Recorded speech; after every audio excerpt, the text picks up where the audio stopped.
तो चलिए दोस्तों, आज शुरुआत करेंगे हम लोग केंद्रीय बजट 2024-25 के बारे में, ठीक है?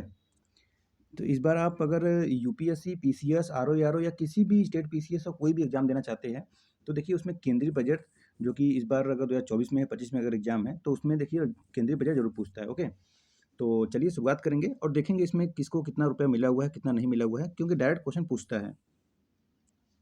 तो मेरे चैनल का नाम है पीआर नॉलेज सेंटर। हमारे चैनल पर यूपीएससी, यूपी पीसीएस, आरओ सभी के लिए टेस्ट भी चला जाता है, तो उसमें भी सम्मिलित हुआ करिए। चलिए, तो देखेंगे वित्त मंत्री निर्मला सीतारमण ने 23 जुलाई 2024 को लगातार अपना 7वां केंद्रीय बजट 2024-25 में पेश किया। अब डायरेक्ट क्वेश्चन पूछ सकता है कि वित्त मंत्री निर्मला सीतारमण ने कितनी बार पेश किया है? तो यह है 7वां बार, कभी 6वां दे देगा, 8वां दे देगा, तो याद रखेंगे 7वां बार। सीतारमण ने मोदी सरकार के तीसरे कार्यकाल के पहले बजट में बेरोजगारों, मध्य वर्ग, महिला और किसानों को ध्यान में रखते हुए 9 प्राथमिकताओं का ऐलान किया है। 9 प्राथमिकता, ठीक है? 9।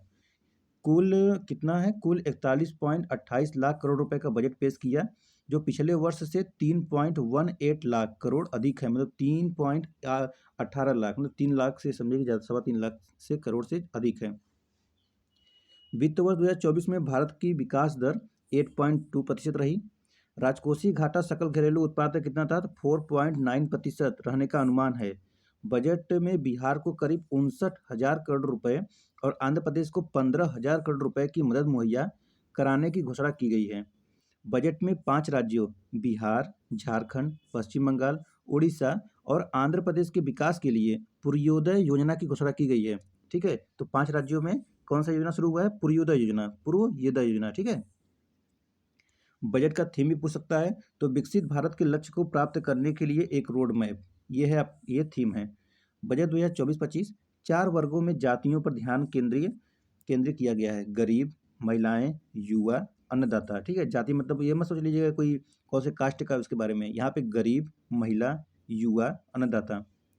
बजट 2024-25 विकसित भारत की 9 प्राथमिकताएं कृषि में उत्पादकता और लचीलापन, रोजगार और कौशल प्रशिक्षण, समावेशी मानव संसाधन विकास और सामाजिक न्याय, विनिर्माण और सेवाएं, शहरी विकास, ऊर्जा सुरक्षा ऊर्जा सुरक्षा, आधारभूत संरचना, नवाचार, अनुसंधान एवं विकास, अगली पीढ़ी के सुधार। चलिए बजट अनुमान 2024-25 देखेंगे पहले। तो देखेंगे यहाँ पर आपको पहले दिख रहा होगा यहाँ पे डाटा कुछ। देखिए ये क्या है? ये 2022-23 की जो वास्तविक है और 2023-24 में जो बजट का अनुमान था। फिर वहाँ पर संशोधित अनुमान किया गया और फिर बाद में सबसे लास्ट में ये इसको बजट जो है अनुमान लगाया गया 2024-25 का। तो राजस्व प्राप्तियाँ ये 23,83,206 और ये है 2023-24 का। तो आप देखिए इसको ध्यान रखिएगा, किसको? सबसे लास्ट वाले को, 2024-25 को। 2024-25 को राजस्व प्राप्तियाँ 31,29,200, पूंजी प्राप्तियाँ जो है 16,91,312, कुल प्राप्तियाँ 48,20,512, कुल व्यय कितना है? तो 48,20,512। प्रभावी पूंजीगत व्यय तो यह है 15,01,889। राजस्व घाटा 5,80,201। प्रभावी राजस्व घाटा 1,89,423। राजकोषीय घाटा यह 16,13,312। प्राथमिक घाटा यह है 4,50,372। ठीक है, कुछ डाटा ऐसे याद करिएगा, एक दो बार देखेंगे वीडियो समझ में आ जाएगा। चलिए थोड़ा इस पर ध्यान दीजिएगा।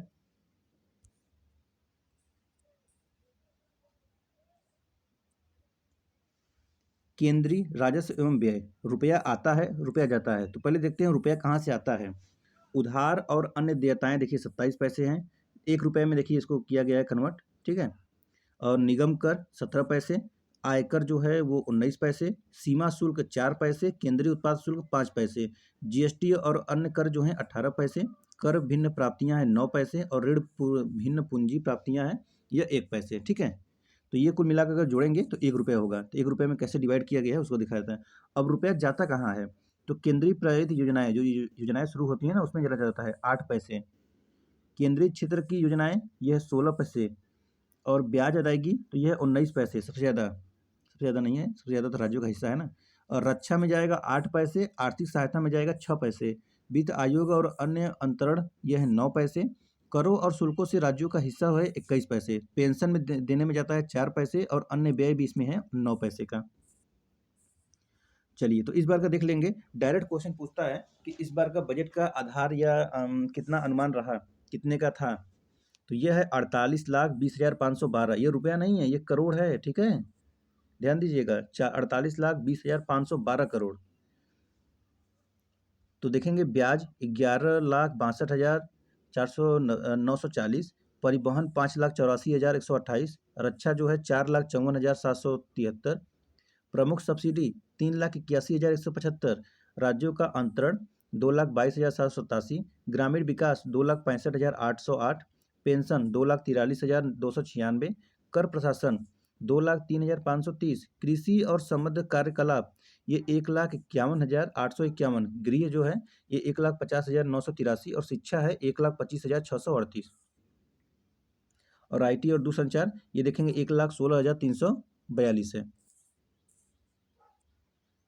स्वास्थ्य में देखेंगे 89,287, वित्त है 86,339, शहरी विकास है 82,577, ऊर्जा है 68,769, संघ राज्य क्षेत्र है 68,660, सामाजिक कल्याण है 56,501, वाणिज्य और उद्योग 47,559, वैज्ञानिक विभाग 32,736, विदेश मामले 22,155, योजना एवं सांख्यिकी 62,621, पूर्वोत्तर का विकास 59,100 और अन्य देखेंगे तो 1,44,447 तो देखिए इतने पैसे दिया गया है, ठीक है? किसको किसको दिया गया है ये ध्यान दीजिएगा, ठीक? इस बार इसको स्क्रीनशॉट लेना तो ले लीजिए। तो अब इसके साथ आगे बढ़ेंगे हम लोग, ओके? चलिए, यहाँ पे देखेंगे आपको दिख रहा होगा प्रमुख योजनाओं के लिए धन आवंटन। मनरेगा में 86,86,000 करोड़, सौर ऊर्जा ग्रिड पर 10,000 करोड़, अनुसंधान और विकास परियोजनाएं 1,200 करोड़, सेमीकंडक्टर का विकास और डिस्प्ले विनिर्माण ये है 6903 करोड़, मतलब 6,903 करोड़, नाभिकीय ऊर्जा परियोजना 2,228 करोड़, औषध उद्योग के लिए पीएलआई 2,143 करोड़, प्रत्यक्ष लाभ अंतरण एलपीजी यह है 1,500 करोड़ और आईडीपीए स्कीम के अधीन क्रेडिट लाइन तो यह है 3,849 करोड़। चलिए अब देखेंगे इसमें घाटे की प्रवृत्तियां, जीडीपी का प्रतिशत। तो राजकोषीय घाटा यह 16.13 लाख करोड़, जीडीपी का 4.9% है। वही राजस्व घाटा है 5,80,00,000 करोड़, मतलब 5.8 लाख करोड़, ये जीडीपी का 1.8%। वही प्राथमिक घाटा है 4 लाख करोड़ का है, जीडीपी का 1.4%। और प्रभावी राजस्व घाटा 1.89 लाख करोड़, यह जीडीपी का 0.6%। ठीक है, तो कभी भी राजकोषीय घाटा, राजस्व घाटा, प्राथमिक घाटा और प्रभावी राजस्व घाटा पूछ सकता है। तो एक बार फिर से देख लीजिए, राजकोषीय घाटा है 16.13 लाख करोड़, राजस्व घाटा है 5.8 लाख करोड़, प्राथमिक घाटा है 4.5 लाख करोड़ का और प्रभावी राजस्व घाटा है 1.89 लाख करोड़ का। चलिए, बजट 2024-25 में जो परीक्षा में आने लायक जो क्वेश्चन है उसके लिए कुछ तथ्य देखेंगे। 10,000 आवश्यकता आधारित जैव इनपुट केंद्र स्थापित किए जाएंगे। ईपीएफओ में पंजीकृत पहली बार नौकरी करने वाले कर्मचारियों को 15,000 रुपये तक का एक माह का वेतन 3 किस्तों में प्रदान किया जाएगा। 5 वर्ष की अवधि में 20 लाख युवाओं को कुशल बनाया जाएगा।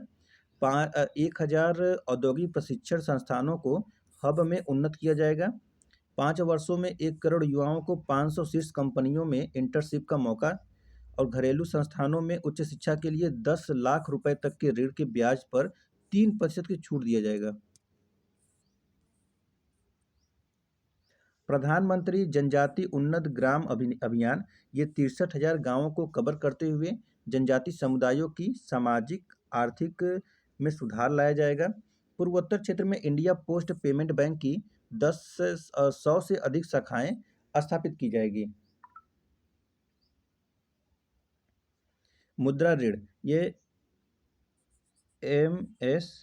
एमएसएमई को बढ़ावा देने के लिए तरुण श्रेणी के अंतर्गत मुद्रा लोन को 10 लाख से बढ़ाकर 20 लाख रुपए कर दिया गया है। तो तरुण याद रखिएगा किसके है, एमएसएमई को बढ़ावा देने के लिए 10 लाख से बढ़ाकर कितना हुआ, 20 लाख रुपए। पीएम आवास योजना के तहत 10 लाख करोड़ रुपए के निवेश से 1 करोड़ शहरी और मध्यम वर्गीय परिवारों की समस्या हल होगी। ग्रामीण और शहरी क्षेत्रों में 3 करोड़ अतिरिक्त घर बनाए जाएंगे। प्रधानमंत्री गरीब कल्याण अन्न योजना को 5 साल के लिए बढ़ाने का फैसला किया गया है। Advance ultra super critical technology, ये क्या है? AUSC की मदद से NTPC और BHEL के बीच एक संयुक्त उद्यम द्वारा 800 मेगावाट का व्यावसायिक थर्मल प्लांट स्थापित किया जाएगा। पीएम सूर्य पर मुफ्त बिजली योजना के तहत 1 करोड़ परिवारों को हर महीने 300 यूनिट तक बिजली मुफ्त मिलेगी। बुनियादी ढांचे के लिए 11 यानी कि 11,11,111 करोड़ रुपए का प्रावधान किया जाएगा। बुनियादी ढांचे पर इंफ्रास्ट्रक्चर देखेंगे ना, तो याद करने का कितना अच्छा तरीका है, 11 और 111। राज्यों को 1.5 लाख करोड़ रुपए का ब्याज मुक्त कर्ज आवंटित किया जाएगा। चलिए अब नई कर व्यवस्था देखेंगे। टैक्स की संशोधन, ये संरचना है। जैसे कि अगर आप इनकम टैक्स पे ही हैं या आपके घर में कोई होगा तो उनको थोड़ा समझाइएगा कि 0 से 3 लाख रुपए अगर कमा रहे हैं आप तो आपको कोई टैक्स नहीं देना है।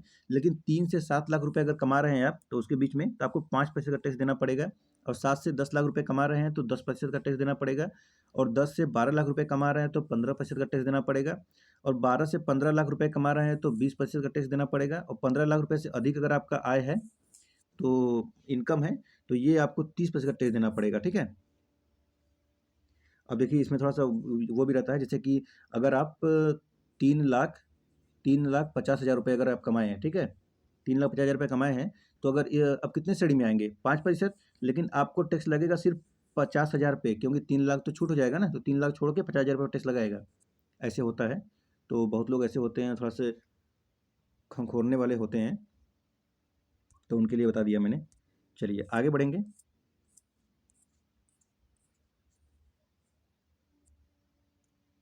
अंतरिक्ष क्षेत्र में शोध के लिए 1,000 करोड़ रुपए आवंटित किया गया है। कर प्रस्ताव, वेतनभोगी के लिए नए टैक्स रिजीम में अब 7 लाख रुपए तक आय कर मुक्त होगी। मानक कटौती बढ़ाकर 75,000 रुपये किया गया है।